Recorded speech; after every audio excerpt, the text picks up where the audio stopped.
back, and welcome to all of you too. This is going to be a wonderful session today we're going to teach you how to energy test. And well, you'll see the benefits. You'll be able to energy test food and vitamins, maybe jewelry, eyeglasses. We're going to go through all of that. But first, we're going to do what we've done at the beginning of each class. We're going to do the daily energy routine so it can build a habit in you and you start feeling better and better and better and better. And you also start to find out which ones really affect you more, so that it becomes like a language for you. You start understanding what even your body is saying to you. So, everybody on your feet. And again, take a moment to tune inside and take stock of how you're feeling physically, how you're feeling in your emotions. Just notice, and then we'll compare it in a couple of minutes. Okay, so first you're going to take your right hand and put it over your left shoulder. Push your fingers in hard and drag them across to the opposite hip. And then the other side. And and again. And again. One more time. And then the 4 thumps. Now to K27. And now thump your thymus. And now thump your spleen points. And notice if any of them at all hurt or were sensitive.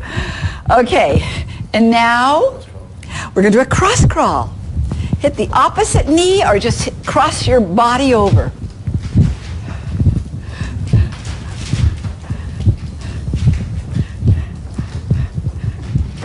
Okay.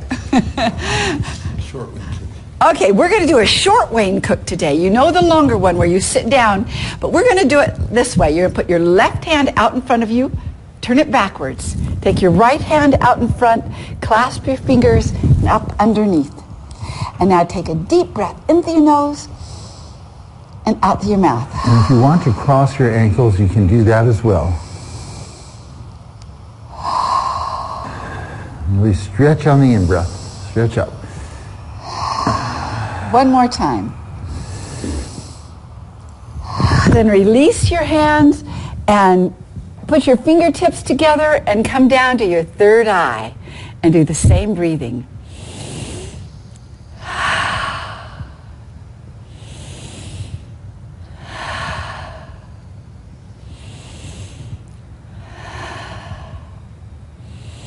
Now as you release your fingers, put them right into the middle of your forehead. Press in hard, pull all the way to your temples and let them go. Now you can sit down as we continue if you want. And now we're going to continue on with the crown pull. You're going to come up to the hairline, push in hard and pull to the sides. And then go over the whole top of your head. Push in hard and pull apart, just about an inch on each side. And keep on going across the top of your head. And across the back of your head. And then put your hands on your neck and push in and pull to the sides. You have so many meridians on your neck, and on the back side you are separating that energy, and it's really good for your meridians. And then hang on your shoulders. Take a deep breath in, push your fingers into your shoulders, drag them across the top, and land on your heart chakra. Okay? Now we've got neurolymphatic reflexes. Neurolymphatic reflexes, we're just going to choose 3 or 4 a day, okay? So you can choose any that are on your diagram. So we're going to come right here to the armpits. So I always tend to do that one because it does touch into every one of your neurolymphatic reflexes. And if you feel sensitive about life right now, these are really good for you, and they tend to hurt if you are. We're going to go to the lung and gallbladder points right in between the ribs. And just all the way down, and now your full sternum. And really massage in with some pressure, and notice if you have any tenderness there. If you have tenderness, That is simply your body talking that you need this work. Okay, we're going to do one more. And this, we're going to come up underneath our rib cage and massage underneath the rib cage. Push up underneath. Da-da. Okay, now it's a zip up and hook up, right? All right, now if you've got an affirmation, think of your affirmation and just zip it up all the way in. And remember, it goes right into your chakras beneath. And it was, as it was suggested to me yesterday, go ahead and go up your governing meridian, which is at the tailbone, all the way up the spine, and think it up to the place that you can reach. And then go up over the head, over the nose to the top lip, and then hook yourself up.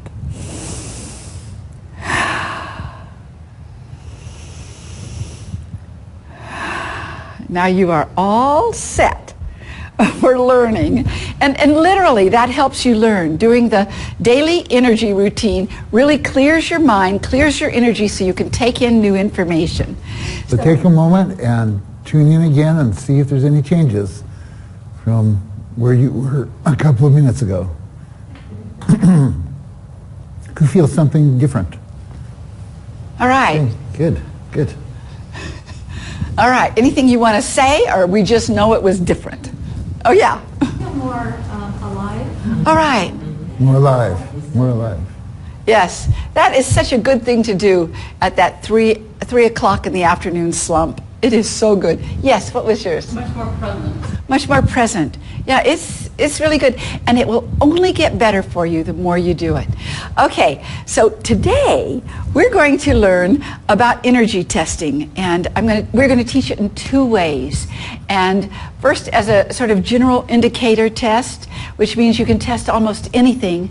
But then when it comes down to something so personal as your food or your vitamins, or even things that you might put on like your glasses or your jewelry, we're going to test with spleen meridian, okay? So far, I've been mostly showing the general indicator test because it's a great thing to test with for most things. But when it comes to things that are very personal for you, I think it is far preferable to test with the spleen test because it tests whether food will metabolize in you and whether yes, or vitamins will metabolize. It is not, well, I'm going to ask, Angela, you come up here. I'm going to show it while I do this. Okay.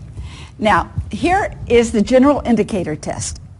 So we're going to test vitamins, and I'm going to show you the difference between if you test with the general indicator test that many people use, which is a good sort of general test, but it won't tell you whether you're going to metabolize it or not, okay? So even if it's good for you, if you can't metabolize it, so what? Right, okay. So here's what we're going to do. And if you can't metabolize it, it really becomes a toxin for you. It becomes something your body has to get rid of. Okay, so now we're going to test you on vitamin C.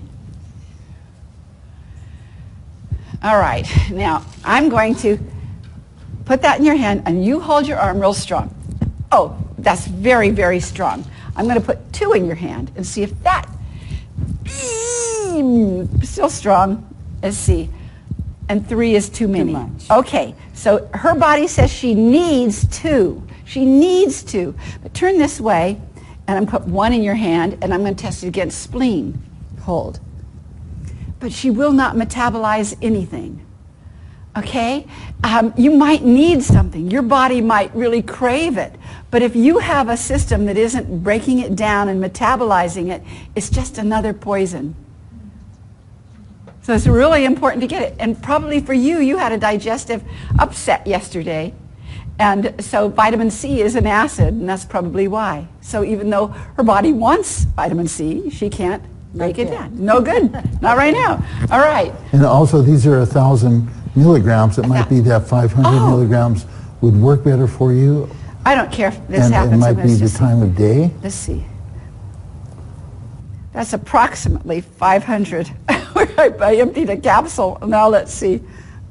Oh, she can take 500, so you can find out how much you need. Okay. Okay, you can have Thank it. you. I'll take it. Okay, okay. Now I want to teach you all how to energy test on spleen, okay? Before I do, does anybody have a confusion about that, or do you have a question about that? Does everybody understand why I would be testing vitamin C? Okay. So somebody who you haven't been tested on anything, come on up here.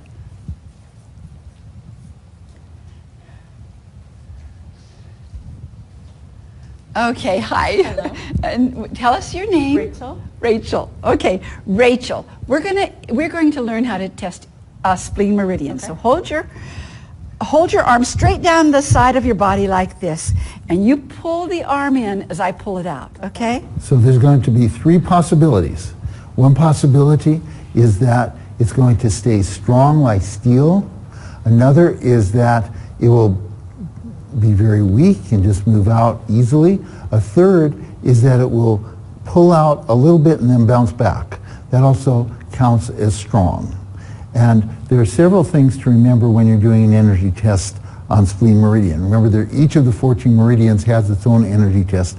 This is the one for spleen, extremely valuable one to use. And can I use this end? Mm-hmm. Okay. So one thing one beginner's mistake is to jump the gun.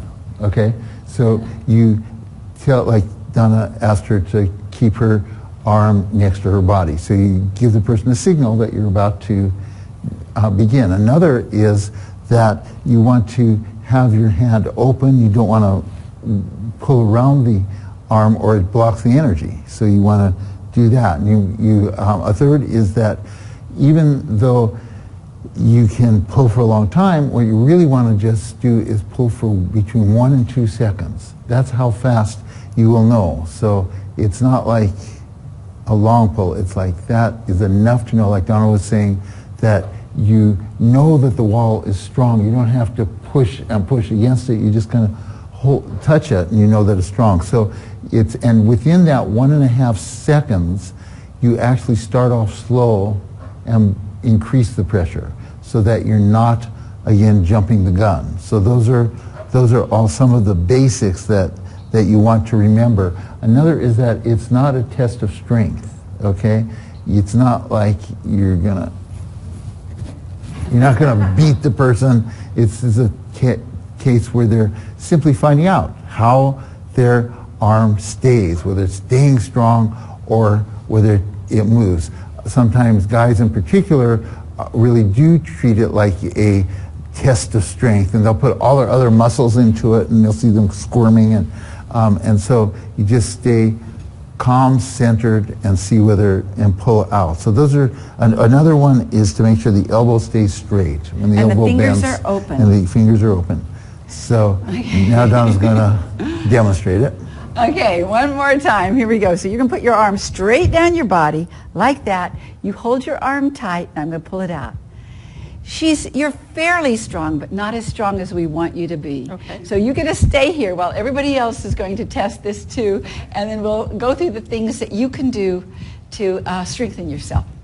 Okay? So if you're out there watching this with somebody, you can do this together, just as Donna is showing. If you don't have a partner, just observe and then grab somebody when they're available, and you can replay this part of the video and go through it again. So you'll be able to really get a sense of what it feels like. Okay, everybody on your feet. And you're going to turn to the person right next door to you, okay? And yes, everybody find a partner. Okay, so does everyone have a partner? Yes, and I hope that you're able to do this in your home as well. And if you do not, then I hope you can come back to this at another time and learn it that way, okay? Here you go. So you're going to turn the person sideways. Decide between the two of you who's going to test first. Make sure that the arm you are testing has not been injured in any way. If it has, you want to move to the other arm, okay? All right, so you're going to put your hand just slightly above the wrist and keep your hand open. Don't clasp it around the wrist and just pull. Now, here's something interesting.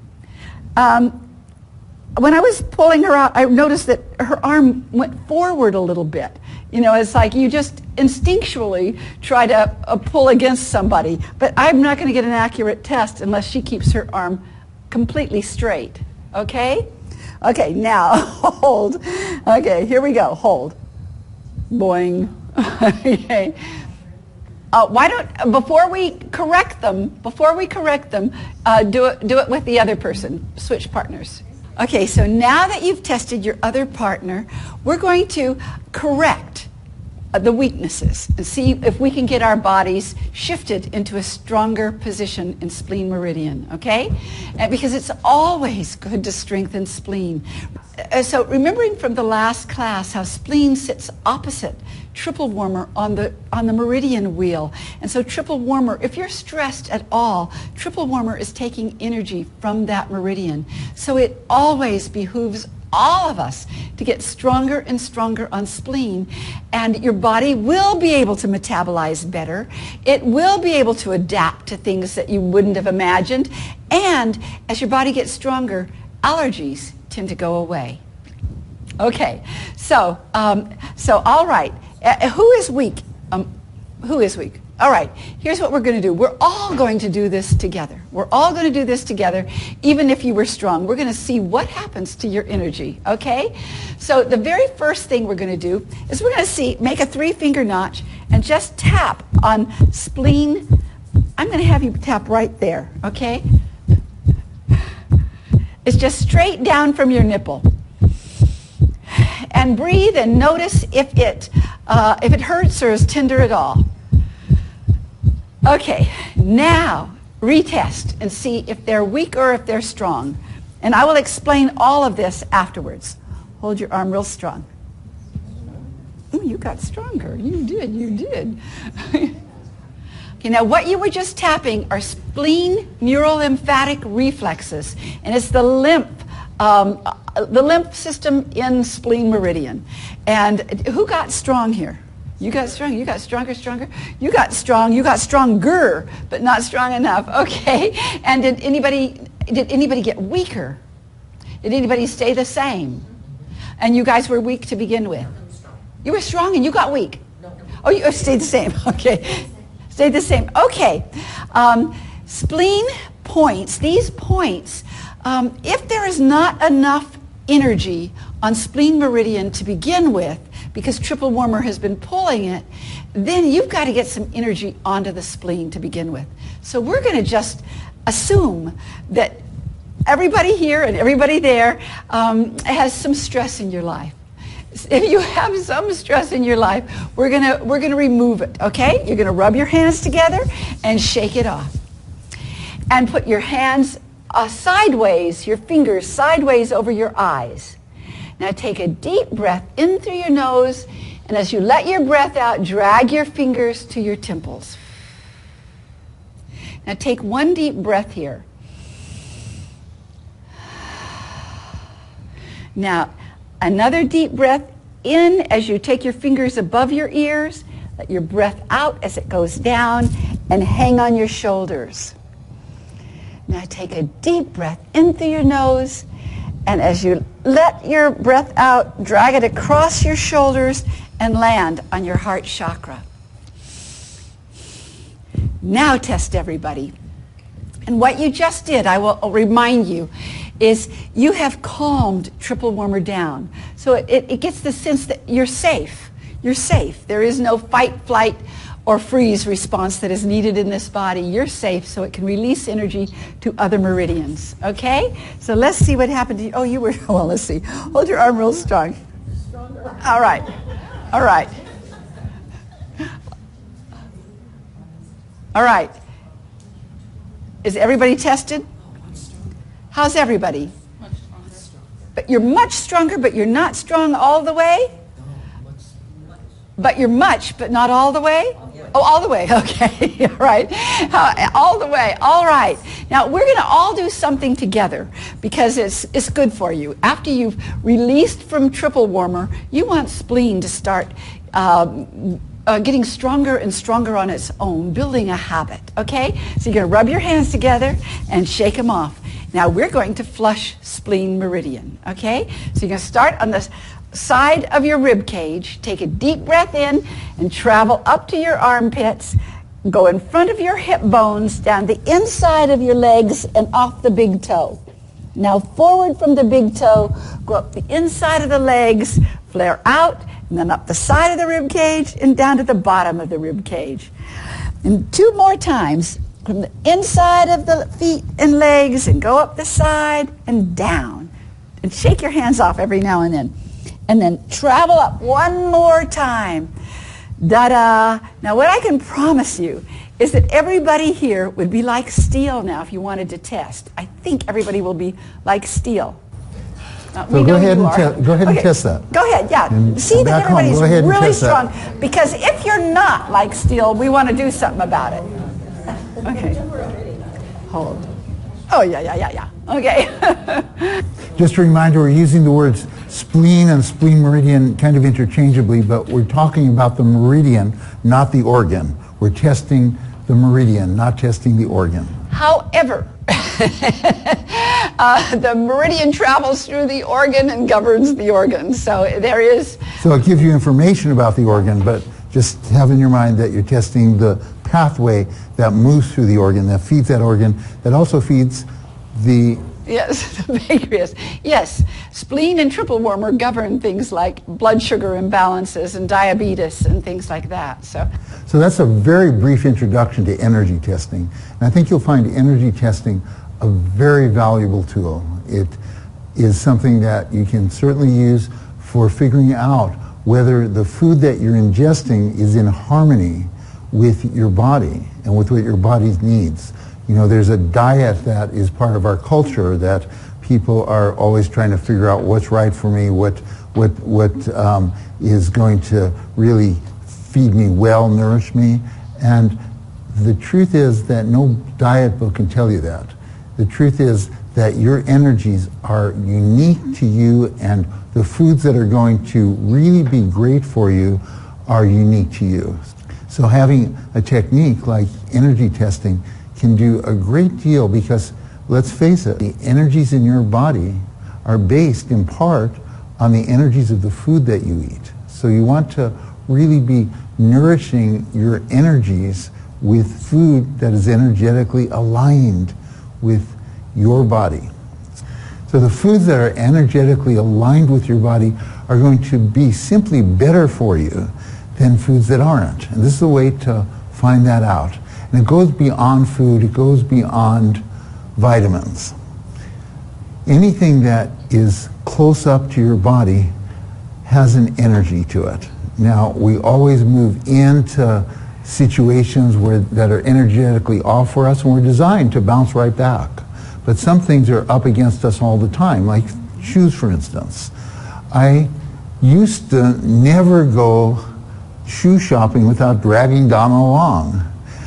And it really does make a difference, because you can wear the shoes, walk around the store, and it still feels fine, but a mile later it's not going to feel fine. And you can find that out with an energy test right away. Is this shoe energetically aligned with my body, or is it in some way cutting off my energies? So so I don't bring Donna along anymore because I've gotten more bold, and I just tell the shoe salesman, I'm going to teach you something, would you energy test me? And I show them how to do it, and they are often amused, and sometimes they take a class. So and it's not just shoes. Eyeglasses, for instance, the frames are energetically going to have a different effect on you, one frame from the next. So if you have someone test that, because you're wearing that all the time. Another is, well, when we go to buy a bed, a mattress, Donna lies down on it and she stays there for about 3 minutes, and then I energy test her. I do the spleen test to see if she's assimilating the energies, and it is amazing. She gets stronger and stronger as the beds get more and more expensive. It's true. It's true, and I don't. I've made it a point to not show her the prices. So close your eyes, come over to this one. Another thing is jewelry. People have known for thousands and thousands of years that jewelry can really make their energies shine, but jewelry can also drag your energy down. And so there's a whole science and understanding of crystals and different kinds of metals and how they affect the energies. But again, it's unique. It's unique to you. It's unique to how your body is going to receive that particular metal, that particular crystal, that particular substance. So Donna's going to show us a little bit about how to test jewelry. Yes, I'm going to test, but I'm going to first say that sometimes a piece of jewelry will be wonderful for you, and then it doesn't keep feeling good. Has everybody had that experience of just, you got to get something off of you? Well, it could be a couple of things. It could be that the jewelry itself it needs to be cleaned. It could be simply that. And one of the best ways I know is to put jewelry out in dewy grass. That's my favorite way. By morning, that jewelry is so cleansed and is so good. But there's something else. I'm going to tell you a little story. Many, many years ago, I wore on my ring finger, on the wedding finger, a ring that had an amethyst in it. And it was when I wasn't married. And I would go a little berserk. And I didn't know it was the ring. It was, until pretty soon I was pulling it off. But I was a little weird. And then I was going through a divorce, and a divorce is hard on you, so I was really affected by that amethyst. Later I was teaching a class, and I taught to all, what are they, gemologists? People who gem rocks and stones, and the whole class was that. And they said, oh, well, of course, that amethyst used to be given to people who, when they were crazy, no, they knew never to give an amethyst to somebody who was crazy or had real mental problems. And so I figured my stress of divorce was so, that really made me nuts. And so as time went on, the amethyst was fine for me. So you might change over time, but I'd like to show somebody. Marquet, you have a really nice piece of jewelry on. You want to come up here with that? And we'll see how that tests on you. Or I should have said, I do want Marquet, but does anybody got a piece of jewelry they wonder about? You do too, okay. Well, you get ready to come up here after this, okay? So Marquet, let's take it off. Now that hits right at, the bottom of this hits right at the top of her thymus. So I'm going to just see. Okay. First you can test this in many ways, by the way. I'm going to test right on her thymus. And now put this piece of jewelry on, Marquet. Gosh, that's beautiful.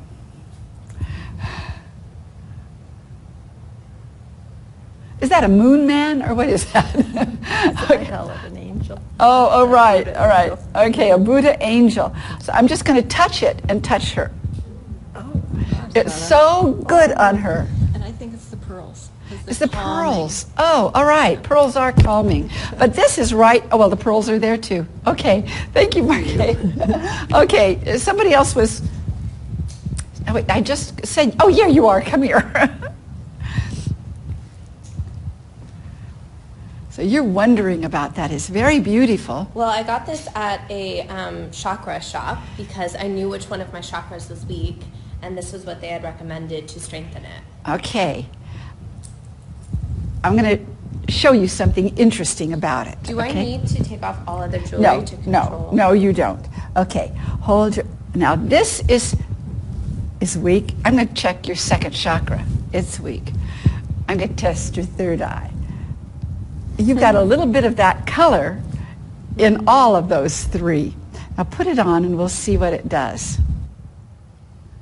Thank you.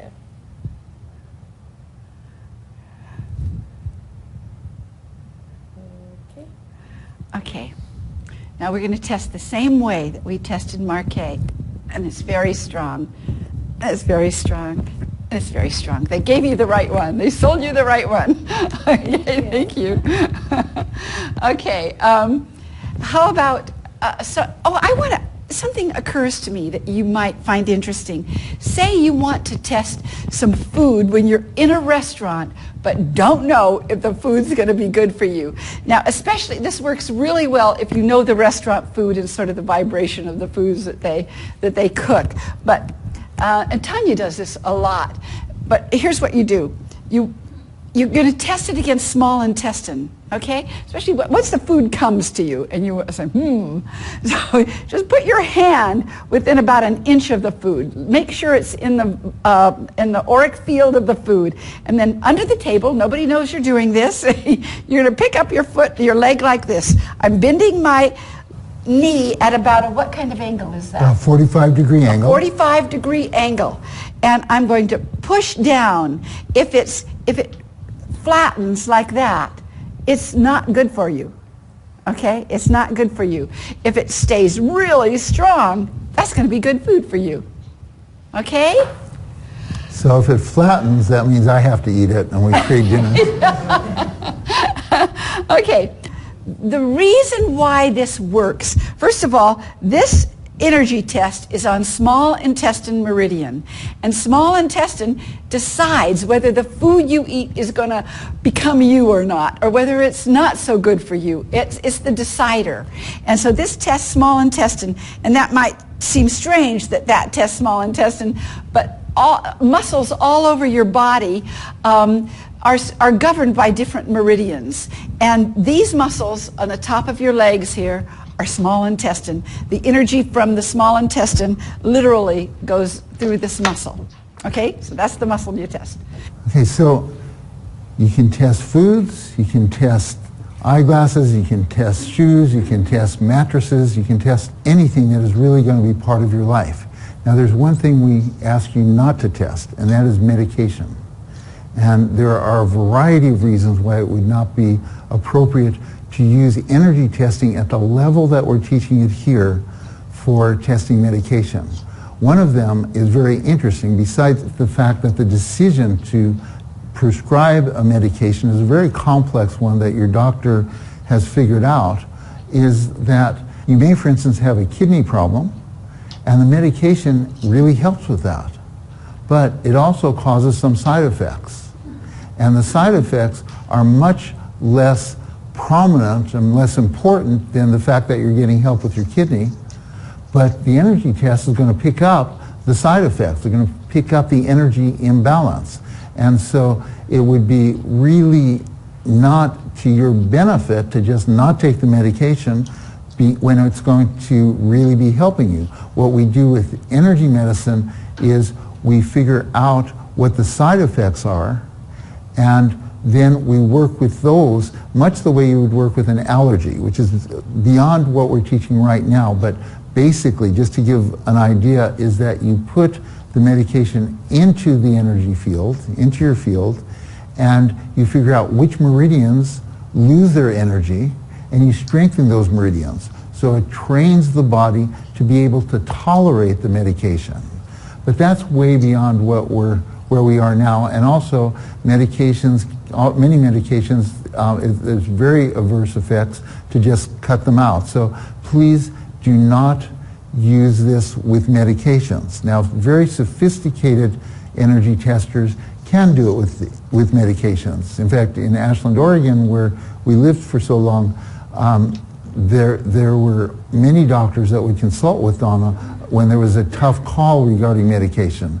And in fact, she was asked to be in the operating room several times by the anesthesiologist where there was a very delicate case, and she would test to find out the right anesthesia and the right amount of the anesthesia. So it's not that this can't be used in conjunction with Western pharmacology, but it's not at the level that we're teaching it right now.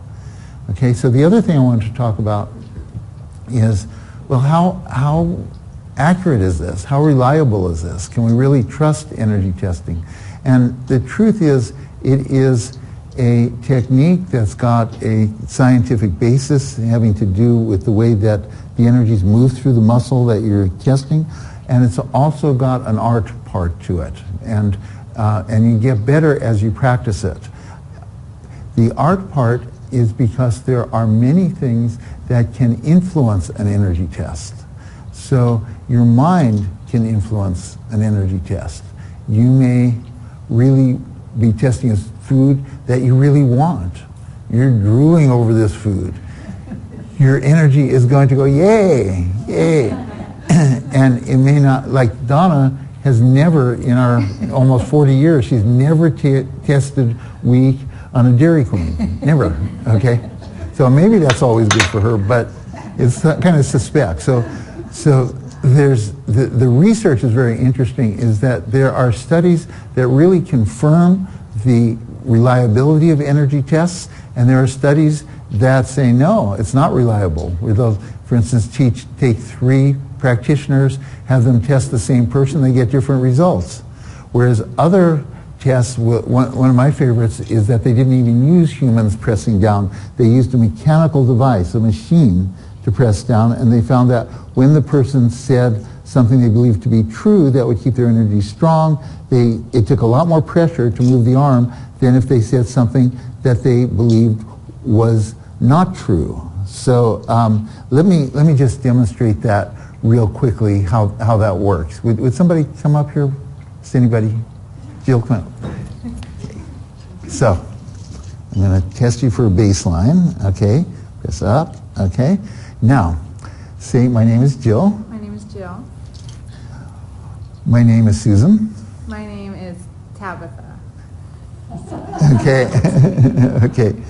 So that's so my name is Jill. My name is Jill. My name is Tabitha. My name is Tabitha. Okay, so it's just, you weren't trying to do it differently, it's just the energy shifted when you said something you didn't believe was true.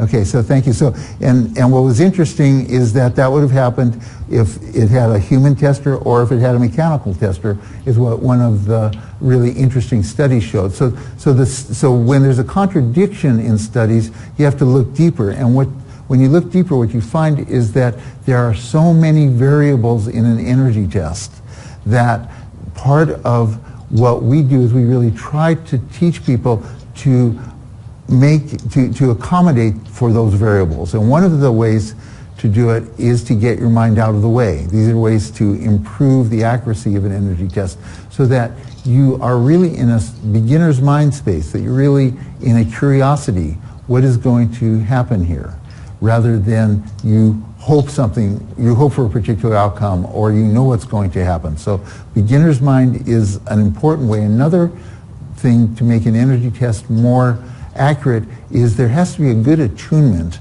between the person being tested and the person doing the test. And a simple way to do that, that does both, gets the mind out of the way and attunes you, is if you will both take a breath at the same time and then do the test. So yes. let's just demonstrate that. So Donna, take a breath, and then we do the test. So that does 2 things. Another thing that sometimes gets in the way is that if you look directly in the eyes of the person being tested, what you're testing sometimes is the relationship, or the relationship in that moment, rather than what you think you're testing. So the person being tested can look you in the eye, but you're looking a little bit away when you're testing the person. Another thing that is useful for getting more accurate energy tests is that there are some points that you can hold on the body that actually has the effect of neutralizing your expectations. And those points are, they're actually where the traditional Chinese headache points are. They're right in the back of the head, right here. Donna calls them the electric points, and just holding those points and then doing the test. Or I can hold my own points and have her hold her points and do the test. So those are a number of ways that you can make the test more accurate, but you really have to practice this to begin to feel confident about it. It's not something that you just get it from seeing it done and then go out and do it. And also, you want to be asking questions that are about the energy that's flowing through the body. Asking questions about the energy flowing through the body. So you don't use it as a parlor trick. You don't use it to say, okay, should I invest in Apple Corporation? Oh, yes, I should. Okay. It's not, you're not asking that level of question with it. You may get an answer, but the answer is going to be on the person's beliefs. You often pick up on the person's unconscious beliefs when you're not really focused. But what you're asking is basically, is the energy flowing through the muscle that you're testing? Is the energy flowing through the muscle, or is something blocking the energy from flowing through the muscle? Are the shoes blocking the energy? The general indicator test will show you that they're blocking the energy anywheres. And then the specific tests, like spleen tests, are showing you for metabolism for the things having to do with spleen meridian. So the next question that comes up is, can I self-test? And this is a very interesting question because there are some things you can do.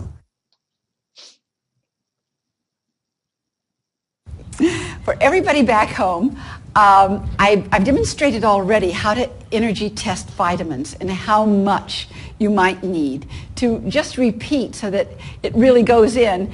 Start with one vitamin, start with one and energy test it. And then start with 2 and see if it still stays strong. And then 3 or 4, suddenly it will go weak on you, and that simply means it's too many. Now I'm going to show you how to test yourself. Okay? So here I've got one vitamin C in my hand. And what I'm going to do is I'm going to think of myself as a pendulum, that I am the pendulum. And I'm going to take one vitamin C and I'm going to put it right here at my solar plexus and my other hand over it. I'm going to pull my elbows together. Now I'm going to take a deep breath in a moment, and when I do and when I release, I'm going to let go all thoughts. I have no feeling about whether this is going to be good for me or not. So I'm going to go. And what will happen is your body will either fall toward it or fall away. If you fall toward it, you need it. Okay? So that was 1. So I'm going to see if 2 does the same thing. I'm going to go. No, 2 is too many. I'm falling backwards. You've got to do this for yourself to believe it and to know that it really works, but it really does. And I am somebody who, it was critical that I do this correctly and I don't trick myself in any way, because when I was so allergic, I really needed to know that I couldn't trick it. So if you can practice this a while, because it's a bit of an art as well as, I believe, science, but you can get really good at it. Really, really good at it. Now, for beginning, we suggest that you start with testing with a partner because it's easier to control some of the variables. It's easier to get your mind out of the way if the partner is reminding you to get the mind out of the way. But as you go on, for Donna, it's become so natural to do the pendulum test that... Oh, I'll tell you how natural it is. I mean, I go grocery shopping, and I'm going down the aisle, and I find myself going like this without even, I'm not even trying. It's like I'm going forward and backwards because my body has gotten so sensitive to that test. And that's even when she's sober. So yeah. But in the early days for her, when it was so critical because of her multiple sclerosis, to be sure that she was getting accurate tests, she did it differently. Actually, this was for the allergies more, because I didn't have the strength in my arms to do it during multiple sclerosis. But when I was getting rid of my allergies, I got a barbell, and I had it on my dresser. And if, say, I was going to test this food or this vitamin, if it was strong, I could pick that arm right up. If it wasn't, I couldn't pick up the arm. And you know you aren't fooling, a barbell. Yeah, so it's a more objective test. So what she would do is she would have to find a weight where there's the differential, that she can lift it if she's strong and she can't lift it when she goes weak, but you will find that weight.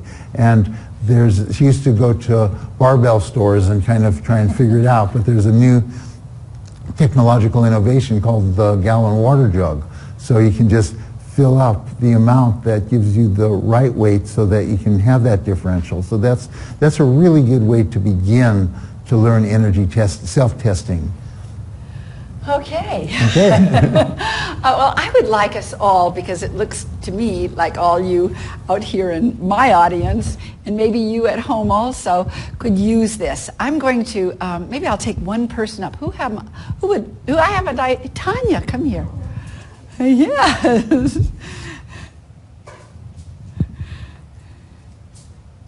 This is my wonderful daughter, Tanya.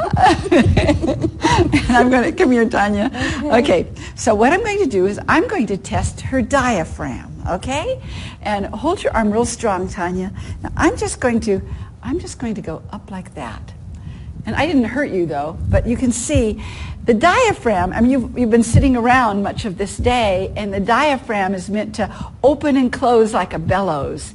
And when it does, it pumps oxygen to every part of your body. So it's really, really good for you. So here's what you do. You can stand, or you can even, stand up. And here's what we're going to do. We're going to put one hand over our solar plexus. It's right below the diaphragm, and the other hand on top of it. And we're going to take a deep breath in. Hold your breath and push your body against your hands. And then let go out of your mouth. And again. And let go. And one more time.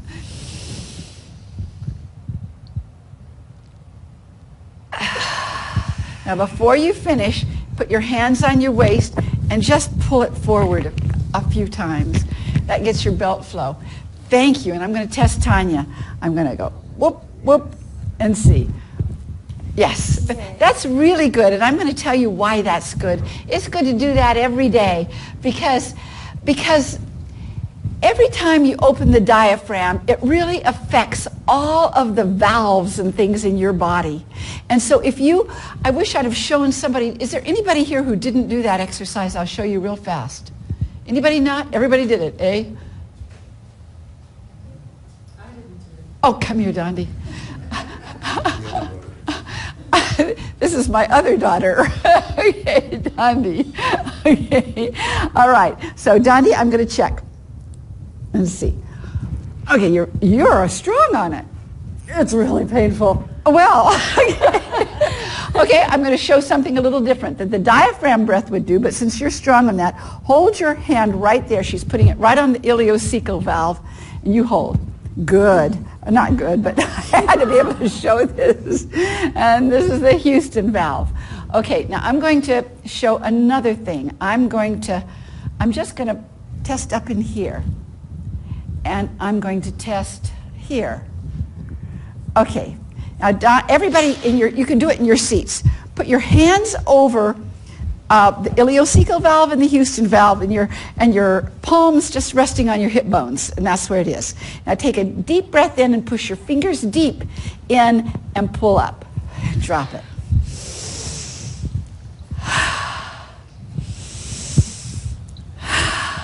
One more time. And now just take down one time with your thumbs. Now, okay, let's test you there. And test you there. Now I'm going to, where else? Where did we do? Heart, yes. Yes. And yes. I mean, it makes all of the different valves and things and openings open. Okay, what I did was the ileocecal valve sits between the small and large intestine, and it often, in stress, doesn't open and shut as you want. Just like the diaphragm, I mean, there's a real relationship, because the diaphragm, if it's not opening and shutting as it should, it will often close off valves so that they're not really opening as well as you want. And so what I would suggest is before you even do that, do this first, and then come to the diaphragm, because then suddenly all over your body, whatever is just sort of stuck and not opening as it should, opens. Explain why it affected here and here. Why did it affect both places? It affected both places because that's precisely what happens. You like open a valve anywhere in the body, all the other valves respond. They all respond. Now, this isn't even a valve, but this is the opening on our crown chakra, and it opens too. And so you just get you feel the opening, Donnie? Yes. Okay. Okay. Thank you, Eddie. All right. All right, David. Okay, so today we have covered energy testing, and we've learned that you can do a general indicator test, or you can do the spleen test, and for ingesting things or seeing how things affect your body, the spleen test is a really effective way to do that. We've looked at how there is a technique that you can learn, that you can be practicing already, and also that as you continue to use it, that you'll develop more and more skill, more and more of the art part of it. We've learned a little bit that the research right now contradicts itself, and so we have to look a little deeper into what's going on and how to do it well. And we've learned then that self-testing is also possible, and that it takes even more art. We've learned several of the ways that you can make an energy test more effective, and we've also then gotten a little bonus on the valves and how to work with them and the diaphragm.